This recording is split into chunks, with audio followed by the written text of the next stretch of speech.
1分钟前，池田好美气势满满的找主编请求换部门。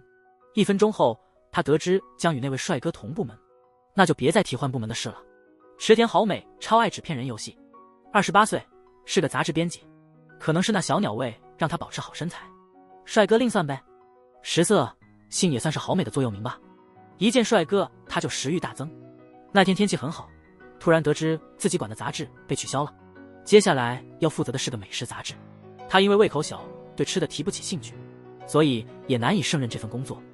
原本打算向主编提出调换部门，同时一个心仪的帅哥加入了美食编辑部，那种微长的刘海很抓女孩心，调皮且有点懒洋洋的眼神形成鲜明对比。他有3白眼和泪痣，完美结合了顽皮和懒散2个截然不同的特点，这不就是典型的混血帅哥吗？新同事叫细见，能跟师兄一起工作，何必换部门？好美态度一转变，积极接下任务，以后他来培训新人细见。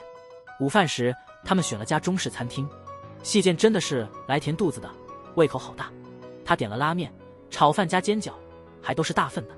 好美开始担心了，他胃口小，如果点多了吃不完，会觉得浪费。他还担心男生可能会觉得他故作柔弱，有些人一吃东西就能引起别人的食欲，细见就是这样的人。看他痛快吃饭，连我都觉得饿了。这真的能看？当然呢。真是难受。他的吃相意外地激起了我强烈的食欲，可能是因为颜值加分。他居然点了一大碗拉面，并且吃光。这顿饭给了我写新美食企划的灵感，吃完就赶回公司写稿。开始喜欢了，第一次因为和帅哥吃饭而觉得食物这么美味。新项目主题是美食男子，这一集结束了，下一集再继续。我开始寻找与帅哥共餐的机会。新先生的美食杂志企划已搞定，那个人不是我，我在这里。对不起。沉迷于纸片人游戏的好美，总是幻想些无聊对话来排解寂寞。不过现在不需要了，公司新来了一个他挺中意的帅哥细见。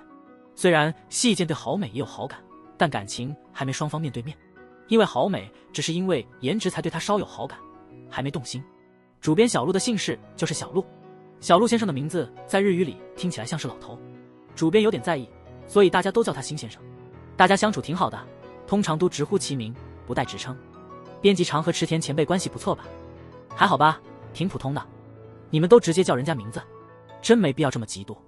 实在要加就少放点，毕竟你喜欢的人爱跟帅哥吃饭，肯定会有更多嫉妒。再说，从知道年龄开始，好美28岁，细见22岁，男的完全没问题。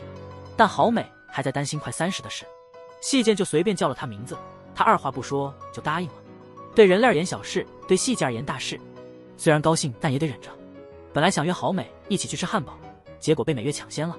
到了约定的时间，美月因临时有事爽约了，好美只好自己一个人去了。本来压力满满的单独用餐，却因为旁边的帅哥而心情大好。好美选了个靠近他的桌子，开始偷瞄。看他那狂野的装束和旁边的乐器，估计是乐队成员。和好美肤色不同，但他还是觉得他的皮肤很白。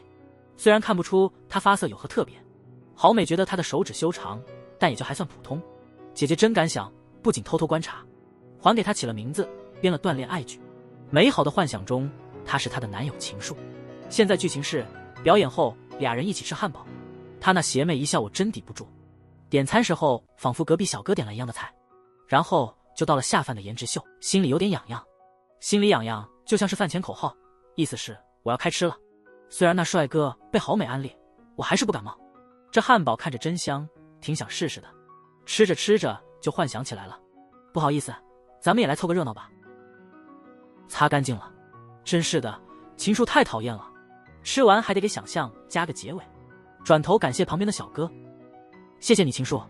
盯了那么久，突然感觉哪里不对，正想问什么，就被队友拉走了。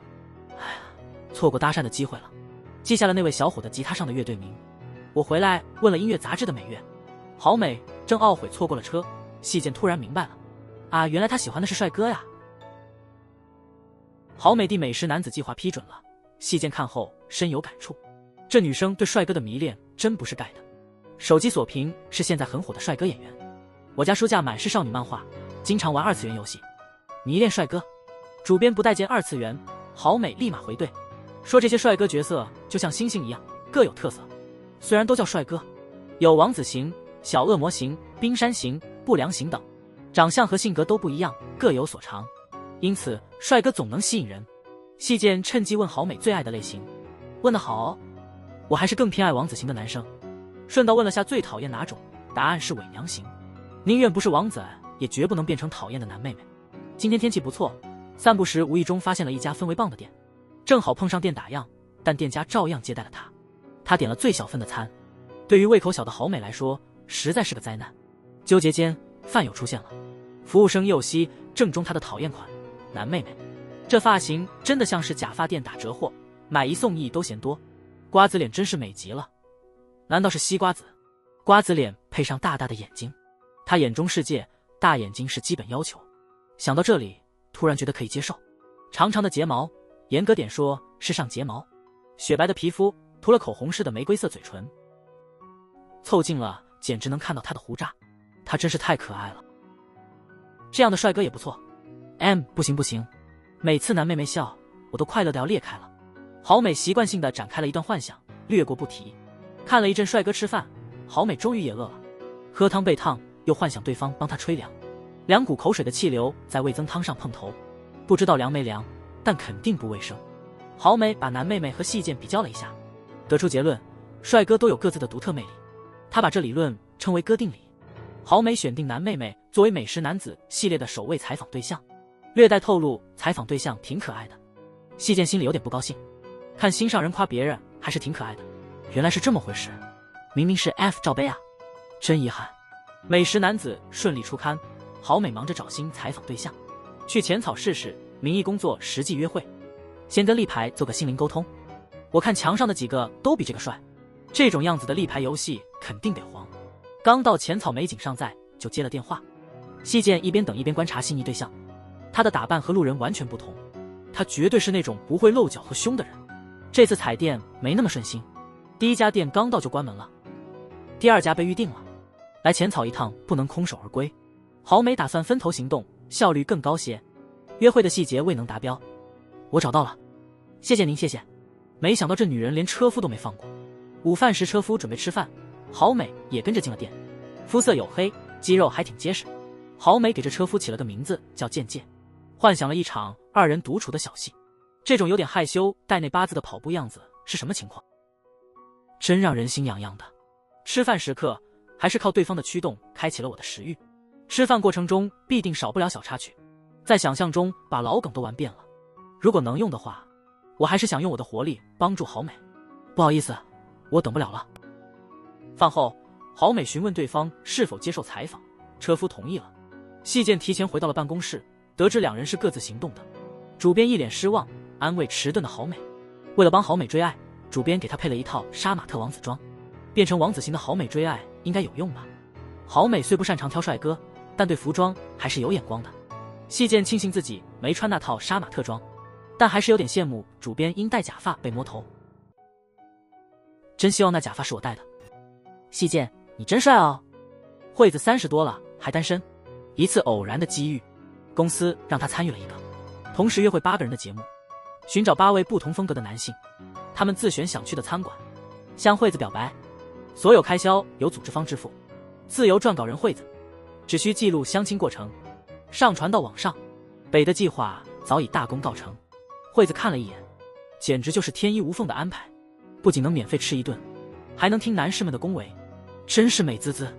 于是惠子正式开始了相亲旅程。其中一位应征者是高级白领藤崎，他约惠子到豪华西餐厅见面，两人一见，长期单身的惠子立刻花痴了，比他想的还要帅。高格调男士约会通常会选顶级红酒和牛排，精选的前菜也是色香味俱佳。举杯之际，味美地前菜上桌，时间控制得刚刚好，让惠子感到一阵温暖。藤崎既幽默又风趣，同时具备3高：颜值高、情商高、收入也高。面对这样强劲的对手，惠子决定主动出击。他提出了第一个问题：藤崎先生这种高品质的男性，想必不会轻易看上普通女孩，你是这么认为的吧？这个问题虽然听起来随意，实际上隐藏着深深的陷阱，很考验人的情商。如果答案是肯定的，就会让女方感到尴尬；如果否定，又似乎不够真诚。对待这难题，敷衍了事。藤崎应对自如，他说最在意的是感觉，只要能开心吃饭，他就很满足。这样的回答，既为自己留了后路，也把惠子看得很重。两人后来聊的是菜还是人，一切都理所应当。头盘上来了，是个蔬菜大拼盘，仙台风干牛肉搭配有机蔬菜，巧妙搭配，充满创意。蘸料是涂佐醋配蛋黄酱。藤崎细心提醒惠子，这道菜一定要手拿食用才最对味。在惠子看来，好男人都挺爱打扮的，但这位先生看着挺低调。他吃了口小萝卜，味道真是太棒了，清甜口感，浓郁酱汁，两者完美结合，味道超赞。惠子觉得内心掀起了蔬菜革命。紧接着主打牛排登场，干式熟成牛排，150天有机蔬菜成熟，配上4种口味牛排，光是看就让人馋涎欲滴。惠子咬了一口牛排，烤肉香气四溢，肉质鲜嫩多汁，最吸引人的是那浓郁的肉香弥漫空气，这味儿跟普通牛排截然不同，真是美味的无法形容。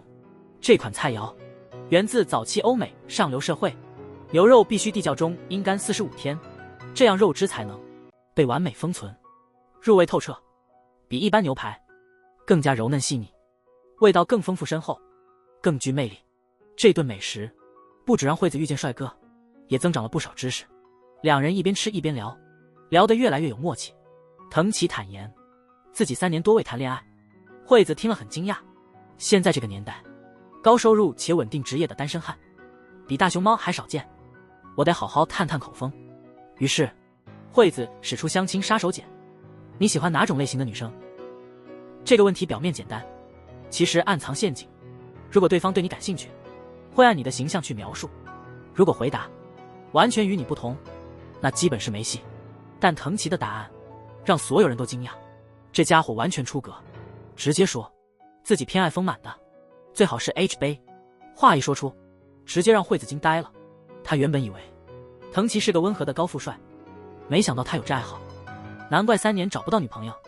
H 杯哪那么容易找啊？不过藤崎这种直爽坦白的态度竟让惠子对他印象加分。最后的主食是松露蛋拌饭，用干熟肉的汤汁淋在米上，再加牛肉火锅酱油上色，尝一口吧，美味到停不下来。普通食材竟做出如此高级味道，让惠子大吃一惊。整个约会期间，优质男始终细心照顾惠子，关怀备至，让双鱼座的惠子神魂颠倒，立刻陷入了沉思。进入大厅，走进大厅的一幕，回程路上，惠子鼓足勇气向高品质男生告白，没想到这位直接拒绝了，他只是来参加活动，只想混顿饭，根本不是为了找真爱的。寒暄几句后，那位好男人匆匆离开，只留下惠子一个人在风中站立不稳。回到家后，惠子记录了今天约会的感觉，她真希望能谈一场像干式熟成牛排那样嚼越久越甜的恋爱。可惜今天的相亲没成功，惠子挺沮丧的，但前方的路仍然漫长。在相亲这条路上，我们得昂首挺胸，满怀斗志，说不准下一个更合适。相亲不到10分钟，惠子就察觉到对方散发着浓厚的傻橙氛围。这位相亲者是个创业者，奋斗20年，一事无成。他最近正埋头唐诗300首，为巩固基础。你除了念唐诗300首，平常还忙啥？我在幼儿园搞卫生，这工作跟创业八竿子打不着。他虽傻里傻气，但开的餐厅很有品味。这个尼泊尔餐馆以喜马拉雅火锅为特色，女生特别喜欢。首先端上来的是贡比拉卷，用手工菠菜面皮裹着自制奶酪和新鲜蔬菜，味道清新，非常好吃。再浇上一大勺沙司，大口咬下，软糯细腻，醇厚芬芳，汤汁渐渐在口中扩散，脆爽的蔬菜搭配，味道刚好。创业男向惠子解释，这道尼泊尔菜很独特，大伙儿常误以为它跟印度菜一样，爱吃辣非必须，其实也不是。印度一年到头都热，菜若不够辣，难以下咽。尼泊尔四季如画，更讲究养生，因此菜中加些草药，对健康有益。虽然我未曾去尼泊尔，但他总觉得那是他的第2个家，梦中感觉喜马拉雅在召唤他。我觉得喜马拉雅山根本不认识你。然后第二道菜端上来了，喜马拉雅郁金香，一切开，浓郁的汤汁流了出来，很有仪式感。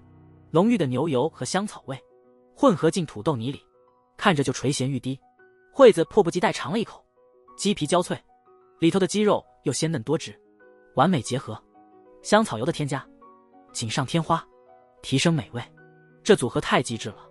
这时候，创业小伙接了妈妈的电话，对他很关心。通常认为，男人对妈妈如何，将来对妻子也如何。这方面，创业小伙能得高分。今天的主菜，喜马拉雅火锅登场，里头有整只鸡，香气浓郁，鸡肉软烂入味，轻轻一插，肉里骨脱。惠子尝了口鸡汤，哇，美味至极。创业男跟他说，加点盐，味道更佳。有了盐，世界更有滋味。盐使鸡肉鲜美浓郁，完全释放出来，多层次口感，非常柔和。惠子很好奇，这粉色的盐怎么会有这种像蛋黄般浓的味道？创业哥解释说，这是喜马拉雅岩盐。28千万年前，喜马拉雅一带原是海洋，历经沧海桑田，地壳变动，海洋消失了，形成了著名的喜马拉雅山，曾被海水淹没的地方，现在地下约600米处，经1年高温压缩，地下矿物和海盐融合，形成了盐化石，这就是喜马拉雅岩盐的由来，含有众多矿物质，堪称盐中王。喜欢喜马拉雅岩盐的朋友们，欢迎查看我的橱窗，拿它煮汤超级好喝。吃完鸡肉火锅后，店家将米饭加入鸡汤里，扔进西红柿和香草，撒上独特的盐调味，就成了美味的杂烩粥。惠子尝了一口，米饭完美吸收了汤汁，加了爽口的西红柿，使得味道层次更丰富，浓郁的香味搭配喜马拉雅盐入味，一口咬下，宛如大自然的馈赠，在身体里弥漫，细胞逐个被唤醒。惠子正在津津有味地吃着，创业哥突然告白，手里还递过去一瓶盐，交到惠子手上，作为爱的见证。这出人意料的行为让惠子感到一阵温暖，好像自己到了尼泊尔，和创业男步入婚礼殿堂。正当惠子觉得自己要脱单了，创业男突然来了个大反转，原来他刚才的求婚只是在练习，却意外打动了惠子的心，明显挺成功的。他打算向心仪的女孩求婚。说罢，开心的创业青年跑了开。惠子原本以为自己找到了像喜马拉雅火锅那么温暖的爱，结果白费劲，只好期待下一位先生了。惠子怎么也没想到，今天的相亲对象比我大26岁，大叔真是个钻石王老五，管理着众多公司，这家麻不实帆的高档中餐馆正是他的产业之一。精巧的开胃菜，摆盘颇具匠心，繁写的福字意味着好运将至。凉拌海蜇 XO 酱花菜，陈年扇贝，叉烧酱脆皮，福字心蛋，用乌龙茶熏的。惠子用筷子夹着海带丝慢慢吃进去，味道真是鲜美爽口。接着是北京烤鸭，惠子第一次尝试，疯狂地用手机拍照，她以为烤鸭得大口吃，想也没想，转眼间服务员把烤鸭直接端走了，这让惠子馋坏了，四处张望。不多时，卷好的烤鸭上桌了，鸭肉被薄薄的面皮包着，颜色鲜艳，外脆内软，添上鱼翅与帝王蟹的汤，鲜味十足。惠子迫不及待舀一大勺，好似味觉炸弹，猪肉、鸡肉加上海鲜，混搭的刚刚好，完全无任何异味。鱼翅吸足了汤汁，嫩滑又富弹性，他觉得自己好像在体内上演鱼翅争霸，味道超级好。随后他抓起卷了的烤鸭，大口吃下，薄饼既柔软又有嚼劲，完美融合鸭肉，形成强烈对比，肉汁在嘴里肆意，搭配甜面酱，简直美味的不得了。二人边吃边聊，大叔向惠子透露，自己谈过至少30个女友，结过5次婚，5次失态道歉。惠子感到好奇，问大叔孩子有几个？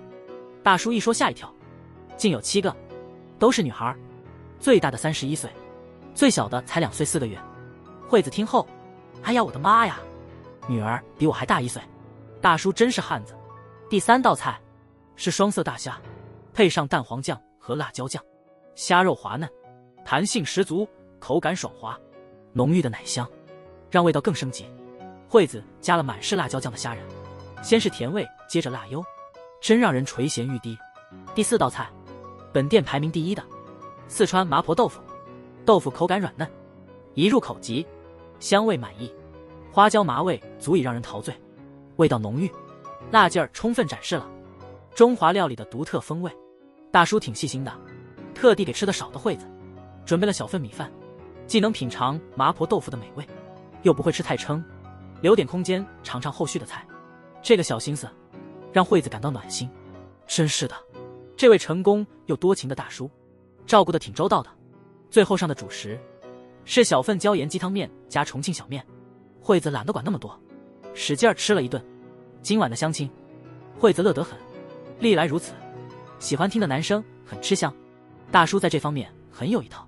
喜事，他乐得跳起来；发火时，他比你还要火大，感同身受，给惠子多了份依靠感。他衷心地告诉大叔，男人50真金不怕火炼。回家路上，大叔体贴地掏出钱来，惠子坐车回家，细心照料，惠子完全动心。他向大叔坦白心迹，大叔，我不想再努力了，我要成为你最后的女人。大叔紧紧拥抱惠子，温柔地说，老妹啊，我们都是来混日子的，你怎么当真了呀？六本木那边美女好多，都等我呢。说罢，他跳上的士，车尾冒着烟。惠子原以为自己能来一场辣味十足的恋爱，哪知道他又一次被淘汰了。想成为老大的终极女神，真是难上加难。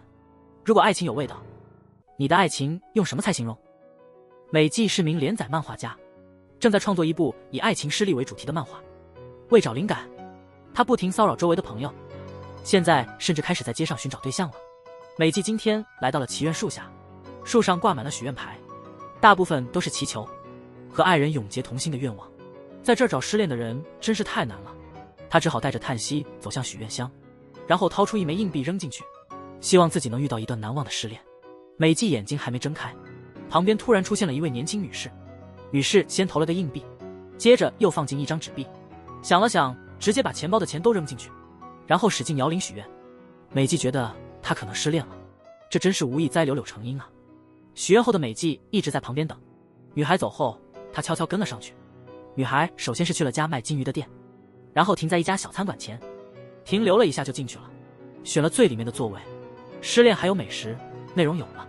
兴奋的美纪急忙跟进，听到女孩订了味增煮青花鱼套餐，她也点了一份同样的。失恋的青花鱼女孩也来品尝这道味增煮青花鱼。盯着你不太礼貌，抱歉啊。幸好这时候服务员端菜来了，才让美纪没那么尴尬。女孩刚要用筷子品尝美食，美纪却突然说，肯定是失恋了吧。这时美纪的菜也上桌了，主菜是份颜色暗淡的青花鱼。女孩低头小声说，这是阿优最爱的菜，每次阿优来她家，她都试着按食谱做美食，都是为了给阿优做出上次更好吃的味增青花鱼。为此她特别买了最贵的酱料，连锅都换成新的了。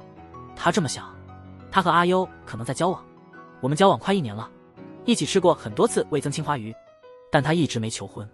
想更清楚地了解故事的美纪把水杯拿到，和女孩同桌。女孩接着讲她和阿优的事，她建议阿优考虑结婚。第二天，阿优拿着鲜花约会，她没料到阿优是来祝她幸福的。想婚的人竟然拿鲜花来祝贺，还跟她说祝新婚快乐，这事简直太荒谬了。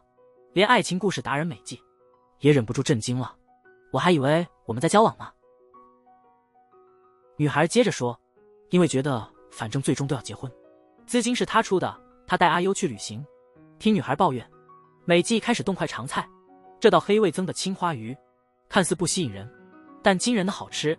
黑酱掩盖下的是雪白鱼肉，一口下去让人难以忘怀。看美纪吃得津津有味，女孩也尝了一口，哇，这是什么绝妙美食？震惊了吧！